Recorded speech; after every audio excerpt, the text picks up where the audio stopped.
말씀은 에베소서 4장 25절부터 29절까지의 말씀입니다. 에베소서 4장 25절부터 29절까지의 말씀 우리 함께 읽겠습니다. 다 같이 읽겠습니다. 그런즉 거짓을 버리고 각각 그 이웃과 더불어 참된 것을 말하라. 이는 우리가 서로 지체가 됨이라. 분을 내어도 죄를 짓지 말며 해가 지도록 분을 품지 말고 마귀에게 틈을 주지 말라. 도둑질하는 자는 다시 도둑질하지 말고 돌이켜 가난한 자에게 구제할 수 있도록 자기 손으로 수고하여 선한 일을 하라.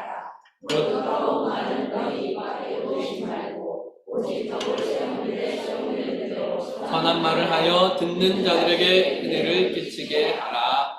아멘. 지난주에 이어서 마귀에게 틈을 주지 말라. 마귀는 호시탐탐 우리를 노린다 말씀드렸습니다. 그래서 언제든지 우리를 집어삼키기 위해서 우리 옆을 베어야 한다 말씀드렸습니다. 오늘은 그 두 번째 시간입니다. 마귀에게 틈을 주지 말라. 그렇습니다. 마귀는 어떤 사람을 좋아한다 했지요? 마귀가 좋아하는 사람이 있어요. 마귀가 이렇게 호감을 가지고 이거 좋은데? 하고 그 옆에 싹 있는 사람들이 있습니다. 어떤 사람입니까? 네. 거짓말하는 사람. 또 하나 더 있었죠? 화를 내는데 이 화를 내는 건 괜찮아요. 윽 하고 화를 내는 건 괜찮은데 그걸 빨리 해결하지 못하는 사람. 화를 가지고 화에 사로잡혀 있는 사람, 그런 사람들 좋아합니다. 왜 좋아할까요? 틈을 탈 수 있기 때문에 그렇습니다. 마귀가 그런 사람 옆에 딱 찬스를 보고 있다가 그 틈에 싹 들어가서 죄 짓게 하기에 좋기 때문에 마귀는 그런 사람을 좋아합니다. 그러므로 옛사람을 벗고 새사람을 입은 성도들은 달라야 합니다. 세상 모든 사람들이 거짓에 사로잡혀 있고 분노에 사로잡혀 있을지라도 성도들은 달라야 합니다. 교회도 똑같네 하면 안 됩니다. 성도가 그래도 다르네 해야 맞습니다. 세상 모든 사람들이 우리를 바라볼 때 그렇게 이야기해야 됩니다. 교회는 좀 다르네. 그래, 성도는 좀 다르구나. 우리하고 좀 다르구나. 다른데? 이렇게 생각해야 합니다. 교회도 똑같네. 성도도 뭐 마찬가지더라. 이런 소리를 들으면 절대로 안 되는 것입니다. 세상 모든 사람들이 거짓과 분노에 사로잡혀 살아도 새 사람을 입은 우리는 그래서는 안 됩니다. 왜 그렇습니까? 거짓과 분노로는 하나님의 뜻을 이룰 수 없고 그리스도의 몸인 교회를 세워갈 수 없기 때문에 그렇습니다. 절대로 거짓으로는 주의 몸인 교회를 세울 수 없습니다. 절대로 분노로는 하나님의 뜻을 이룰 수 없습니다. 이런 거짓과 분노는 항상 마귀가 틈을 타서 우리를 죄로 끌고 내려가게 하는 기회가 되기 때문에 그렇습니다. 마귀가 틈을 타는 것 두 가지 지난주에 이렇게 거짓과 분노에 대해서 말씀을 나눴는데 더 있습니다. 오늘 말씀에 보면 27절과 28절 9절에 보면 도둑질과 더러운 말에 대해서 말씀해 주고 있습니다. 이 도둑질과 더러운 말에도 마귀가 찬스를 살펴서 틈을 보다가 싹 들어와서 우리를 넘어뜨려 죄의 법 아래로 끌고 내려가는 아주 중요한 것들입니다. 세 번째 이제 살펴보면 우리 제목을 다 같이 읽어볼까요? 시작. 도둑질을 하지 말고 선한 일을 하라. 아멘. 본문의 도둑질에 대해서 이렇게 제대로 이해하기 위해서는 뒤에서부터 이렇게 읽어야 돼요. 그래서 맨 뒤에는 세 사람이 해야 될 일에 대해서 말하고 있는데 자기 손으로 수고하여 선한 일을 하라 그랬습니다. 세 사람은 자기 손으로 수고하여 선한 일을 하는 사람입니다. 옛사람은 어떤 사람? 도둑질하는 사람이에요. 그러면 이 도둑질이 세 사람이 하고 있는 자기 손으로 수고하여 선한 일을 하는 것 외의 모든 것들을 포함하고 있다고 생각하시면 되겠습니다. 여기 수고한다라는 말 이제 우리 한국 사람들 잘 쓰는데 베트남 사람들은 잘 안 써요. 베트남 사람들한테 수고한다라는 말을 하면 참 이렇게 번역하기가 어려운가 봐요. 그만큼 수고한다가 우리 한국적인 용어인 것 같습니다. 수고한다를 다 사전에 찾아보니까 일을 하느라고 힘을 들이고 애를 쓴다입니다. 일하기 위해서 힘을 들이고 애를 쓰는 것, 곧 노동이지요. 노동은 하나님이 주신 거룩한 사명입니다. 그러니까 일한다는 것은 하나님이 주신 사명이에요. 그 모양이 어떤 거든지 여기 선한 일이라는 제한점이 있어요. 선한, 하나님의 뜻에 합당한입니다. 그런 일을 하는 것은 모두 다 하나님이 주신 신적인 소명입니다. 허나 유나 허나. 학생에게는 어떤 일이 있지? 공부하는 게 일인데 공부하는 게 사명이에요. 그러면 예배를 드릴 때는 뭘 해야 되지? 예배가 일이야. 예배를 잘 드려야 돼.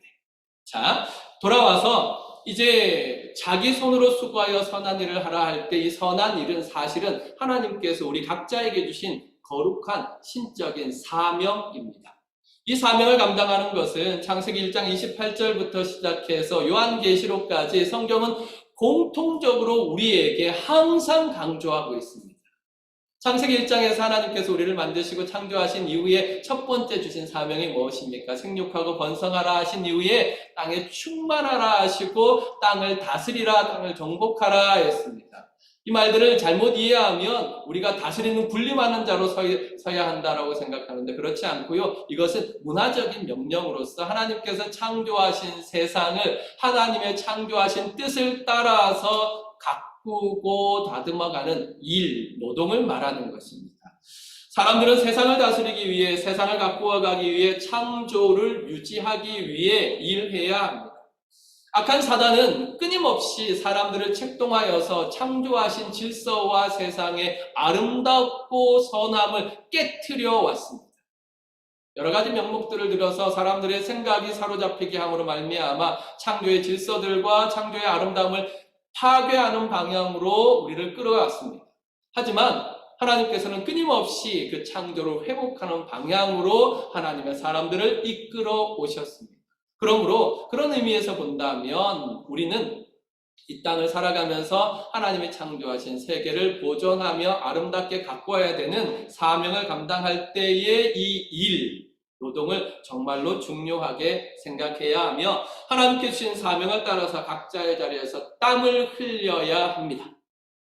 하나님께서는 우리에게 자기 손으로 수고하여 선한 일을 하라고 하실 때 두 가지 이제 목적에 대해서 이야기를 해주고 있습니다. 오늘 본문에 보면 자기 손으로 수고하여 선한 일을 하라고 하신 다음에 소극적인 목적과 적극적인 목적을 말씀해 주시는데 첫 번째 소극적인 목적은 도둑질하지 말라입니다. 도둑질하지 말라. 자기 손으로 수고하여 선한 일을 해야 되는 것, 이것이 가지고 오는 소극적인 목적은 도둑질하지 않는 것. 이거 연결됩니까? 연결되지 않는 것처럼 보이지요. 그것은 도둑질이라는 개념을 남의 물건을 훔치고 돈이나 소유들을 가지고 오는 것으로 제한적으로 생각할 때는 어울리지 않습니다. 하지만 도둑질을 보다 더 넓은 의미로 해석할 때 이것은 딱 이해가 되는 부분입니다. 뭐냐 하면 보통 이제 우리 성도들이 그렇게 생각해요. 내가 다른 부분, 거짓말이라든지 분노에서는 내가 은혜를 받았는데 지난주에 내가 은혜를 받았어. 내가 이제 거짓말하지 말고 분노가 일어나도 그것을 빨리 삭해야지 하고 은혜를 받았는데 도둑질은 나하고 좀 상관없지. 나는 다른 사람의 것을 가지고 오거나 이렇게 하지 않았어 라고 생각할 수 있습니다. 하지만 본문에서 말하고 있는 도둑질은 단순히 다른 사람의 돈이나 소유를 훔치는 것을 말하지 않고 탈세와 같은 내야 할 돈을 내지 않는 것, 또 고용주가 고용인을 고용하고 난 다음에 정당한 일의 수고의 대가를 지불하지 않고 빼거나 안 주거나 하는 것들, 또 피고용인이 해야 할 수고를 하지 않고 근무를 태만히 하는 게으름까지 다 포함하는 것입니다. 이게 도둑질이에요. 다시 말하면 자기 손으로 수고하여 힘을 써서 일하지 않고 무언가를 먹으려 하는 것, 그것이 모두 다 도둑질입니다. 성도는 일하지 않고서는 먹지도 말아야 합니다. 왜요? 성경에서 그렇게 말씀하셨거든요. 데살로니가전서 3장 10절에 보면 누구든지 일하기 싫어하거든 먹지도 말게 하라, 그렇게 말씀하셨습니다. 아주 강력하죠. 성경은 명확합니다. 일하지 않고 놀고 먹는 거, 요즘 그걸 뭐라고 하죠? 네, 백수라고 하지요. 백수예찬 뭐 이런 것들도 있습니다만은 그러나 일하지 않고 살아가려고 하는 것은 하나님의 뜻에 맞지 않습니다. 뭐 억지로 그렇게 주장하면 뭐 또 이해할 수 있어요. 숨 쉬는 것도 일이다. 또 뭐 우리 성찬이가 어디 갔어요? 녹화하고 있어요. 예. 성찬이가 좋아하는 것처럼 침대 밖은 위험해. 뭐 이런, 예. 하지만 이런 모든 것들은 사실은 우리가 웃어넘기지 말아야 합니다. 사단이 우리의 생각을 그만큼 타락시킨 결과이기 때문에 그렇습니다. 주부들에게 물어보시기 바랍니다. 어떤 밥이 제일 맛있습니까? 당연하죠. 남이 해준 밥이죠. 남이 해준 밥이 세상에서 제일 맛있습니다. 우스갯소리 같지만 우리 안에 있는 죄성을 엿볼 수 있는 부분입니다. 사람들에게는 나쁜 심보들이 있어요. 사람들에게 나쁜 심보. 이 심보는 우리 어디서 배웠느냐 하면 흥부전에서 배웠어요. 흥부전에 아주 그 악역이 있잖아요. 놀부. 알아요? 네. 알면 다행이에요. 저 뒤에 있는 친구들이 굳이 이렇게 말하는 것 같아서 놀부에게는 사람들이 보통 가지고 있는 5장 6부 외에 한 보가 더 있어요. 그래서 5장 7부라고 하죠. 그 7부가 뭐냐, 간 옆에 놀부한테는 무슨 보가 있느냐 하면 심술보가 있어요. 심술보가 있어요. 놀부는 그냥 지나가지 못해요. 어린아이가 똥 싸고 있으면 어떻게 해요? 주저앉혀요. 그게 놀부가 하는 거예요. 잘 가다가 비 오면 뭐 해요? 장독 열어놔요. 장독을. 이런 게 이게 위트가 되고 유머가 되기 위해서는 이 공감대가 형성이 돼야 되는데 짱독을 한 번도 못 본 친구들도 많아가지고, 자 어쨌든 그것처럼 놀부에게 이 심술보가 간 옆에 붙어 있는 것처럼 우리 모두에게는 나쁜 심보들, 악한 마음의 주머니들이 있습니다. 그래서 여러분들 나중에 병원 가시걸랑 스캔을 해보세요. 나한테는 무슨 뽀가 하나 더 붙어 있나? 한 개 더 붙어 있는 분들도 있고 2개 더 붙어 있는 분들도 있어요. 그러니까 유심히 잘 살펴보시기 바랍니다. 그 악한 마음의 주머니고 나쁜 심보들 가운데 하나가 남이 일한 것을 거저먹으려는 마음이 있습니다. 남이 일한 것을 거저먹으려는 마음, 그것을 우리는 도둑놈 심보라고 합니다. 도둑놈 심보. 자기 손으로 수고하여 선한 일을 하지 아니하고 일하지 아니하고 얻으려는 모든 것들은 여기에서부터 나옵니다. 도둑놈 심보에서부터 나옵니다. 그러므로 성도는 언제든지 우리의 삶을 통하여서 확인해야 합니다. 내가 혹시 도둑놈 심보에 사로잡혀서 살고 있지 않은가? 자기 손으로 수고하여 선한 일을 하라고 분명하게 우리에게 말씀하시는 성경 말씀을 기억하고 우리가 어찌하든지 일해서 땀 흘려서 먹고 마셔야 한다는 사실을 늘 기억하고 또 일하는 것 자체에 하나님이 주신 거룩한 소명이 있다는 사실을 기억하시기 바랍니다. 그래서 우리 생명이 다하는 날 동안 나는 일하다가 하나님의 부르심을 받아야 되겠다가 가장 경건한 소원입니다. 저 같으면 어떤 소원을 가져야 될까요? 여러분이 좀 두려워하시겠지만 강단에서 부르심을 받아야 되겠다 이런 소원을 가져야 되잖아요. 하지만 여러분 염려하지 마십시오. 저도 딱 정한 때가 되면 여기서 내려갈 거예요. 어쨌든 그런 소명을 받아야 돼요. 우리는 끝까지 하나님을 부르시는 날까지 소명을 가져 일을 해야 돼요. 땀 흘려야 돼요. 그래서 그 일한 대가로서 먹고 마셔야 합니다. 이 사실을 꼭 기억하시길 바랍니다. 두 번째, 도둑질 하지 말라라고 말했지만 이 자기 손으로 수고하여 선한 일을 하라고 하신 두 번째 목적은 가난한 자들을 구제하라는 적극적인 명령을 포함하고 있습니다.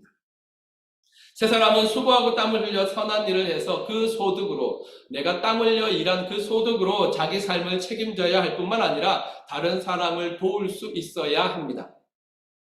우리는 우리만 책임지는 것으로는 부족합니다. 성도는 내 삶만 책임지는 것으로는 안 됩니다. 내가 먹고 마시는 것으로만 이 땅을 잘 살았다 생각하면 안 됩니다. 내 가족, 내 자녀들 제대로 양육했다에 만족하면 안 됩니다.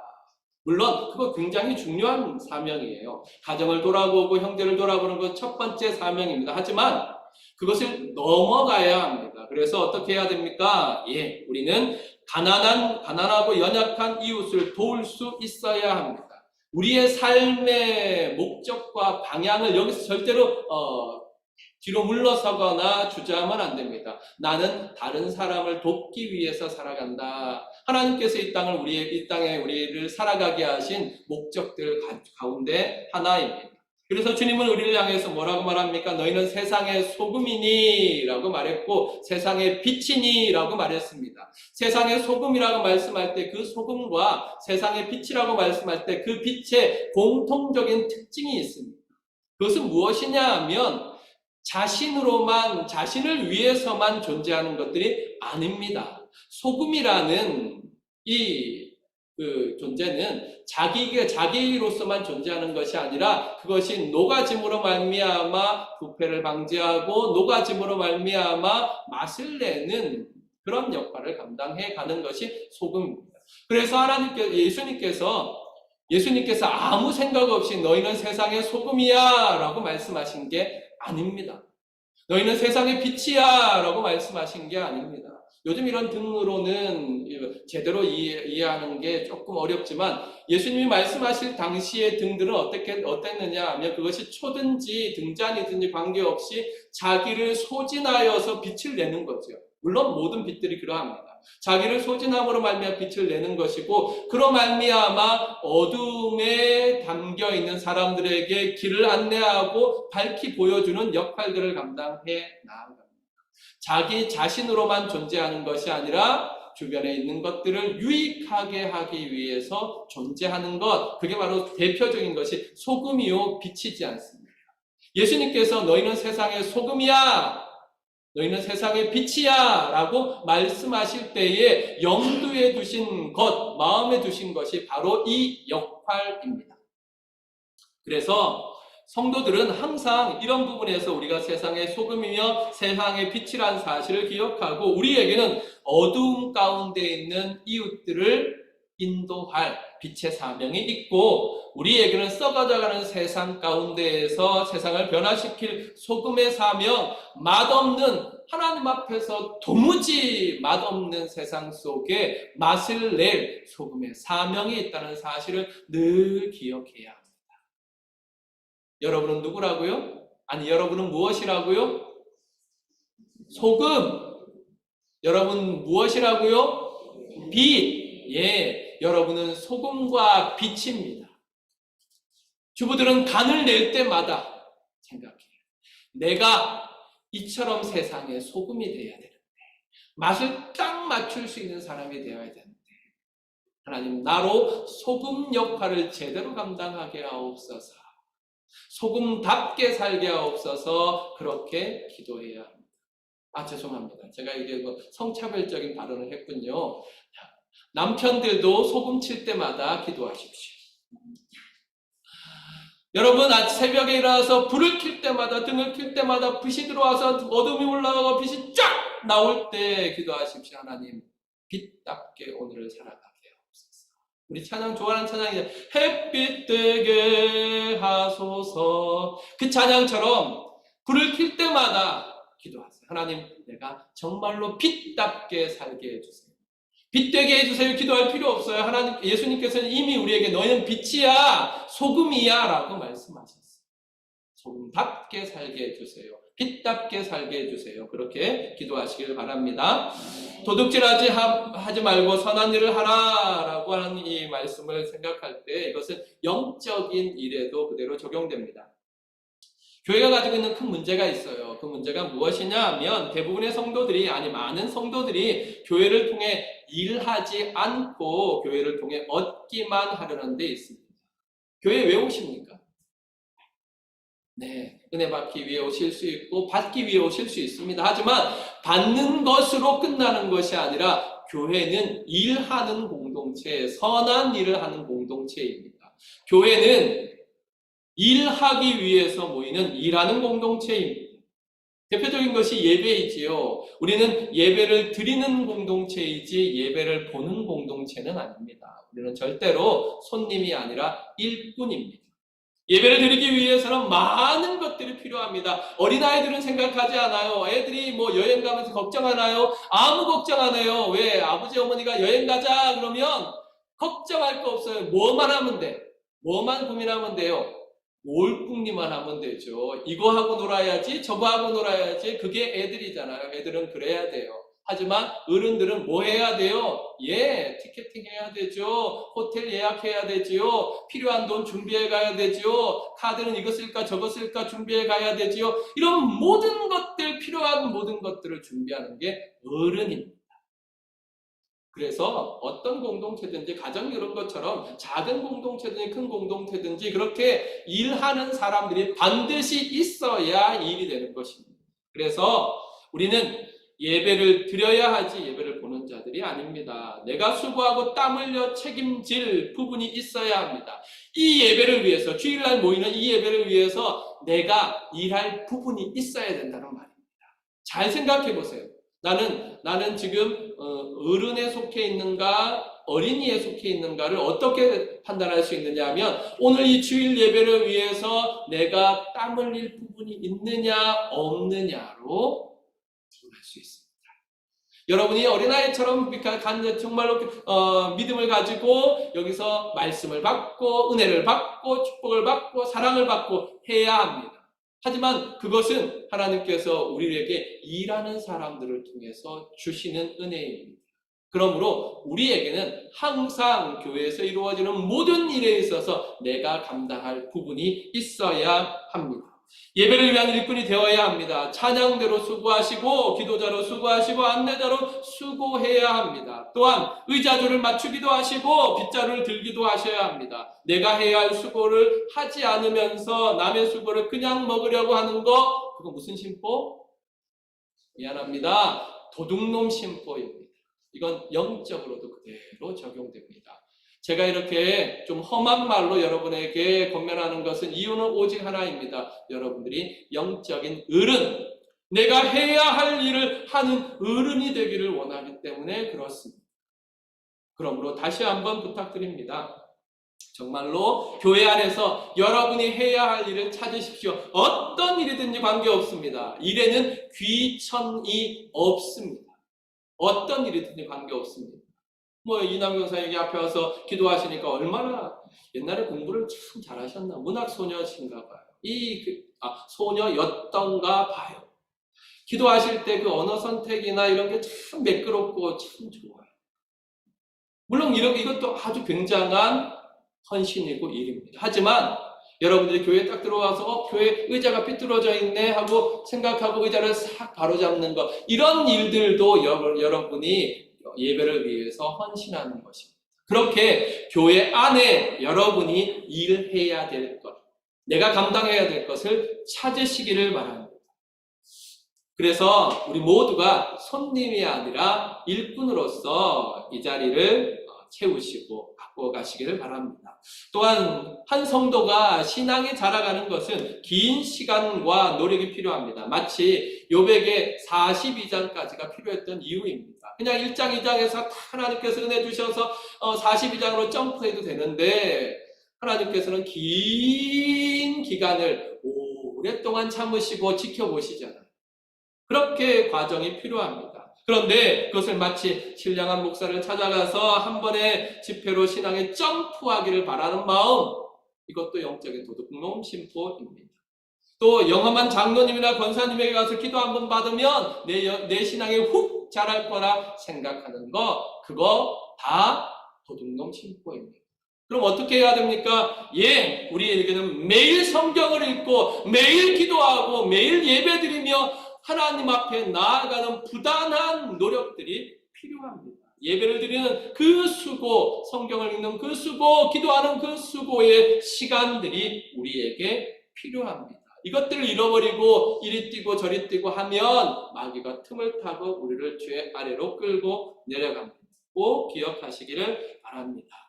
마지막으로 가난한 자에게 구제할 수 있도록 자기 손으로 수고하여 선한 일을 하라, 이 말씀을 이번 주에 묵상하는데 전에도 한번 말씀드렸지만 이 수고하라, 가난한 자들을 구제하라 할 때 꼭 기억해야 되는 말, 바로 예수님의 오병이어의 역사 속에 나오는 것이죠. 오병이어가 무엇입니까?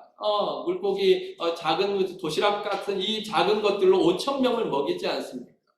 그때 우리가 그렇게 말씀을 나눴던 거 기억하실 것입니다. 나는 5천 명을 먹일 사람이 될 것이냐, 아니면 5천 명 분을 먹을 사람이 될 것이냐, 이것을 가지고 우리 생각해 봤습니다.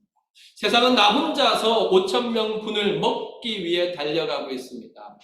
내가 정말 5천 명 분을 먹으며 살 거야, 이렇게 이야기하니까 먼 것처럼 생각되죠. 나 부자 되어서 정말로 모든 것을 누리며 살 거야, 이것이 사람들이 달려가는 이유 아닙니까? 그런데 우리는 그렇게 살 수 없습니다. 우리는 어떻게 살아가야 합니까? 네, 우리는 5천 명을 먹이는 자가 되기 위해서 살아가야 할 것입니다. 그러므로 오늘 한번 생각합시다. 나는 5천 명을 먹이는 사람이 되고 싶으십니까? 아니면 5천 명 분을 먹는 사람이 되고 싶으십니까? 꼭 기억하십시오. 예수님의 말씀을 다시 한번 되새겨서 이렇게 사도 바울은 말했습니다. 사도행전 20장 35절 다 같이 읽겠습니다. 시작. 수고하여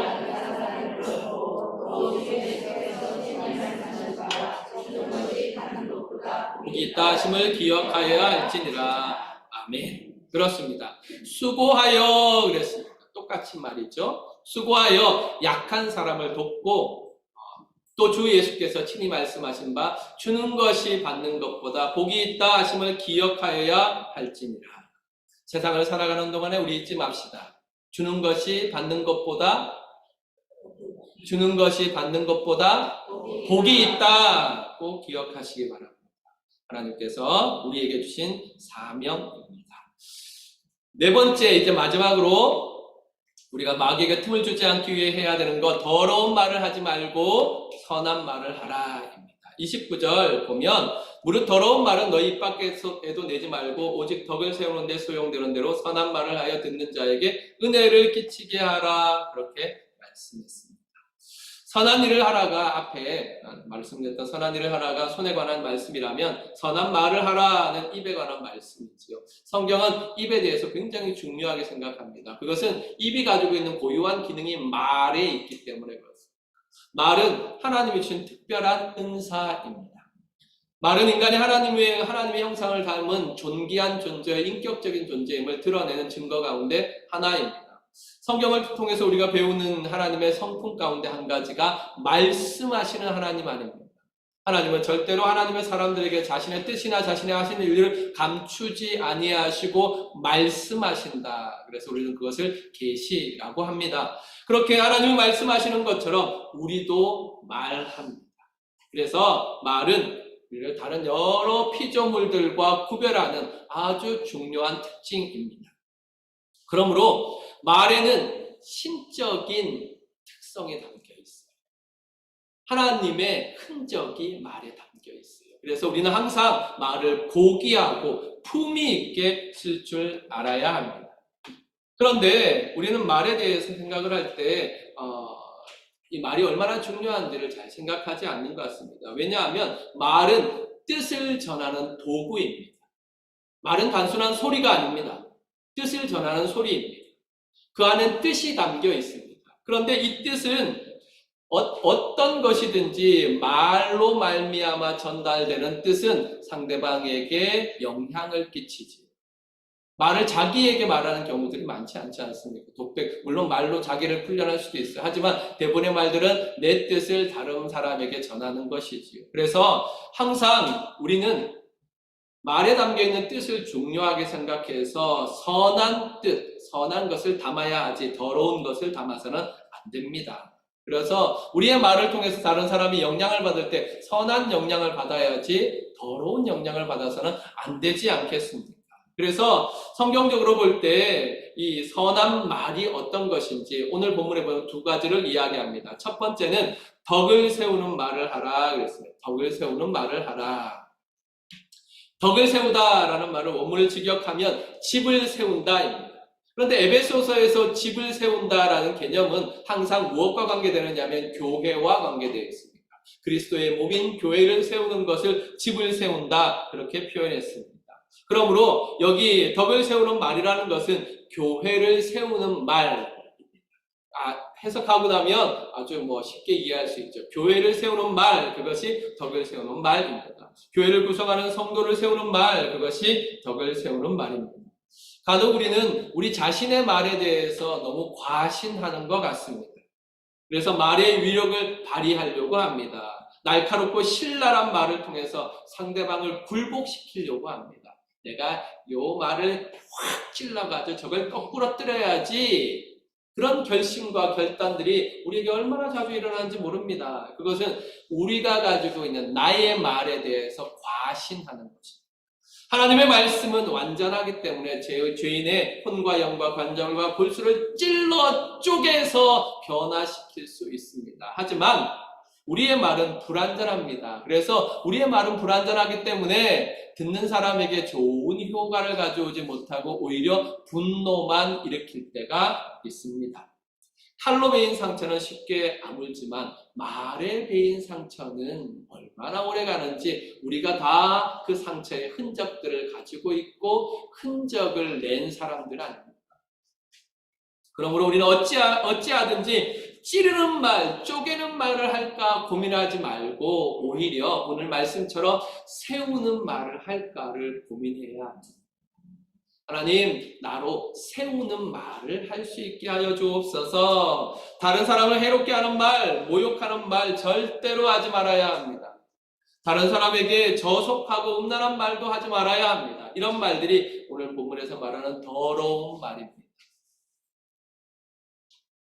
이 더러운 말들은 사람들을 잠깐 충격을 준다는 데에서 기쁘게 할 수도 있지만 대부분 사람의 영혼을 무너뜨리게 됩니다. 특히 교회 안에서 이런 말들은 교회를 헐고 성도를 넘어지게 하는 말들로 작용하게 됩니다. 그러므로 오히려 우리는 항상 애를 써야 돼요. 교회 안에서 항상 애를 써야 되는 것이 무엇이냐? 감사하는 말, 칭찬하는 말, 격려하는 말. 물론 교회에서도 이거 잘못됐습니다 하는 말을 할 수 있어요. 그건 이제 교회가 공동체에서 함께 합의해서 해야 되는 말입니다.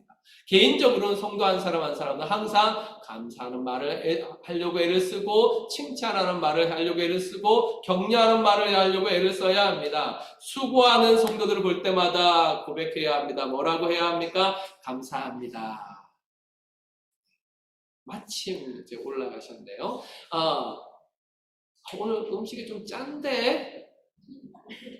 이건 뭘로 했대?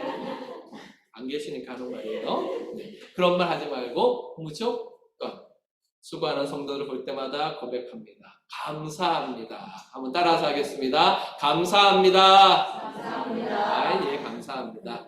믿음으로 살려고 애쓰는 성도 있어요. 믿음으로 살려고 애쓰는 성도, 어찌하든지 믿음으로 살려고 애쓰는 성도, 그 성도 손을 꼭 잡고 이야기해 주세요. 사랑합니다 하고 꼭 이야기해 주세요. 사랑합니다. 어려운 가운데 있는 성도 위로해야 되지요. 힘드시지요? 축복합니다. 이렇게 고백해야 합니다. 힘드시지요? 축복합니다. 네, 우리 베트남 친구들 많이 만나는데 항상 이야기해 주세요. 뭐라고? 까먼, 껄렌, 항상 이야기해 주세요. 정말 우리가 해야 되는 말들이 많은데 이 사람들은 왜 이래? 베트남 사람들은 절대로 그런 거 하지 마세요. 절대로. 하자면 딱 이걸 막으세요. 그래도 안 되거든. 옆구리를 꼬집으세요. 그래서 절대로 하지 말고 까먼 이렇게 이야기하세요. 그래서 우리가 항상 감사하는 말, 칭찬하는 말, 격려하는 말, 위로하는 말 통해서 덕을 세우시기를 주님의 이름으로 축원합니다. 네, 두 번째는 은혜를 끼치는 말입니다. 은혜를 끼치는 말, 은혜는 하나님의 성품이죠. 하나님의 말씀에는 항상 우리를 향하신 하나님의 은혜가 담겨 있습니다. 그러므로 우리도 항상 우리 이웃들에게, 우리 형제자매들에게 은혜를 끼치는 말을 해야 합니다. 이규주 작가가 쓴 말의 품격이라는 책에서 이런 말을 봤어요. 무심코 던진 말 한마디가 말 한마디에 품격이 드러난다. 네. 나만의 최취, 내가 가진 고유한 인향, 사람의 향기가 내가 구사하는 말에서 뿜어져 나온다 그랬습니다. 우리 속에 있는 것이 말로 나온다. 예수님이 말씀하셨어요. 속에 있는 것이 말로 나오는 거예요. 내가 속은 안 그런데 말은 그렇게 해. 절대로 안 그렇습니다. 우리 속에 있는 거에 그대로 나오는 거예요. 그래서 품격이라는 말, 아까 읽었던 그 말 한마디에 품격이라고 했는데 그 품격의 수준을 뜻하는 품자 보면 품자는 글자가 입구자가 몇 개? 네, 3개 이렇게 돼 있어요. 그러니까 내가 한 말과 말이 모여서 내 품격이 나타나는 것입니다. 여러분의 말은 어떤 품격을 드러내고 있습니다. 은혜로운 말이 쌓이면 은혜로운 성품이 됩니다. 은혜로운 성품이 되면 은혜로운 말이 나옵니다. 그러니까 말이 얼마나 중요한지 모릅니다. 그러면 어떻게 하면 은혜를 끼치는 말을 할 수 있습니까? 은혜를 끼치는 말은 다른 거 아니에요. 하나님의 살아계심을 드러내는 말, 하나님의 인도하심과 보호하심과 하나님의 성품을 나타내는 말, 그 말이 은혜로운 말입니다. 이런 은혜로운 말은 오직 하나로 할 수 있습니다. 그것은 바로 성경이에요. 디모데후서 3장 16절을 보면 17절 보면 이는 하나님의 사람으로, 이는이라는 것은 성경을 말합니다. 성경이 그렇게 유익한 것은 하나님의 사람으로 온전하게 하여 모든 선한 일을 행할 능력을 갖추게 하려 함이라. 하나님의 말씀은 우리에게 선한 능력을 갖추게 하는 최고의 재료입니다. 그러므로 우리는 하나님의 말씀을 통하여서 은혜를 끼치는 말을 할 수 있습니다. 그래서 오늘 여러분들에게 제가 은혜를 끼치는 말을 하겠습니다. 여러분, 실수 없이 마귀의 공격을 당하는 여러분에게 드리는 말씀입니다. 시편 121편 5절부터 8절까지의 말씀인데요. 여호와는 너를 지키시는 이시라. 여호와께서 내 오른쪽에서 내 그늘이 되시나니 낮에 해가 너를 상하게 하지 아니하며 밤의 달도 너를 해치지 아니하리로다. 여호와께서 너를 지켜 모든 환난을 면하게 하시며 또 내 영혼을 지키시리로다. 여호와께서 너의 출입을 지금부터 영원까지 지키시리로다. 아멘. 이 말씀으로 위로와 격려를 받으시기를 바랍니다. 예, 그렇습니다. 우리는 이렇게 하나님의 말씀을 통하여 은혜를 받고 하나님의 말씀으로 서로 은혜를 끼치며 살아가야 합니다. 그래서 하루에 한 절씩 성경을 암송하세요. 그래서 마치 여러분들이 좋은 말, 명언을 딱 암송한 다음에 요거 써먹어야지 하고 막 기다리는 것처럼 딱 메모를 하시고 아니면 스마트폰에 딱 적어 놓으시고 쓸 찬스를 찾으세요. 오늘 우리가 읽었던 말씀 보면서 여호와는 너를 지키시는 이시라, 이 말씀을 전할 사람들을 하나님 나한테 붙여주세요. 하나님 보내주시기만 하면 제가 이 말 그에게 전하겠습니다. 여호와는 너를 지키시는 자시라, 이시라. 이렇게 하나님의 말씀으로 은혜를 끼치고 싶어하는 소원을 가지시고 그 말을 준비하세요. 그러면 우리는 은혜를 끼치는 말을 땅에서 이루어 갈 수 있을 것입니다. 하나님께서 우리에게 항상 우리의 입술을 주장해 주셔서 은혜로운 말을 하는 성도들이 되게 하시기를 주님의 이름으로 축원합니다. 사랑하는 성도 여러분, 마귀에게 틈을 주지 말라 그랬습니다. 우리는 교회에, 우리는 성도에, 우리는 옛사람을 벗어버리고 새사람을 입은 사람들입니다. 그러므로 새사람에 합당한 삶을 살아가야 하는데 절대로 마귀에게 틈을 주어서 죄에 빠지지 말고 하나님이 기뻐하시는 삶을 살아가야 합니다. 그 첫 번째는 거짓을 버리고 참된 것을 말하는 것이며, 분을 내어도 죄를 짓지 않는 것이며, 도둑질을 하지 않고 선한 일을 하는 것이며, 더러운 말을 하지 아니하고 선한 말을 하는 것입니다. 이 일에 있어서 우리가 뒤처지지 말고 이 말씀에 순종함으로 말미암아 새 사람에 합당한 삶을 살아가시길 바랍니다. 다시 한번 권면합니다. 자기 손으로 수고하여 선한 일을 하십시오.